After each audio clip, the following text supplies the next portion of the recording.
মাগো মা, এই জন্য তোমাকে হত্যা করবে। তোমাকে আমি হত্যা করি নাই, এই জন্য তোমার আব্বা আমার একটা চর লাগাইছে। মেয়েটা আব্বা মার ডাক দে বলে, মাগো মা, তাহলে কি আমার আব্বাকে আমারে হত্যা করে ফেলবো?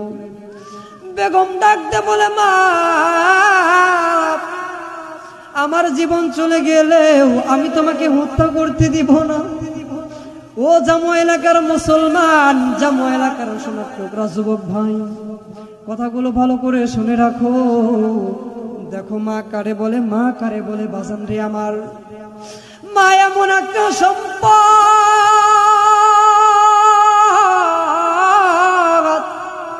এই দুনিয়া থেকে যার মা চলে গেছে সেই বোঝে মার কত দাম।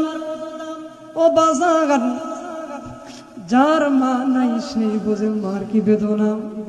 মাগো মা, তাহলে কি আমার আব্বা কি আমাকে দুনিয়া থেকে সরাইয়া দিবে? বেগম ডাকতে বলে, মারে, আমার যদি জীবন চলে যায় আমি তোমাকে দুনিয়া থেকে সরে যাইতে দিব না। বেগমের স্বামী ডাকতে বলতেছেন, বিবি রে, রাত্রি অনেক হয়ে গেছে, ক্ষুধাও লেগে গেছে, বিবি তুমি আমাকে খাইতে দাও।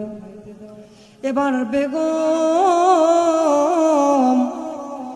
স্বামীকে যখন খাইতে দিল বাজান, খাওয়া দাওয়া শেষ হয়ে গেল, রাত অনেক হয়ে গেল, স্বামী এবার ঘুমায়া পড়ছে, বিবিও ঘুমায়া পড়ছে, পাশের রুমে মেয়েও ঘুমাইছে।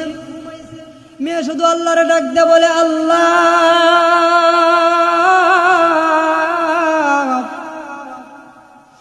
যদি তোমার জন্য জীবন দিতে হয় তাও রাজি আছি।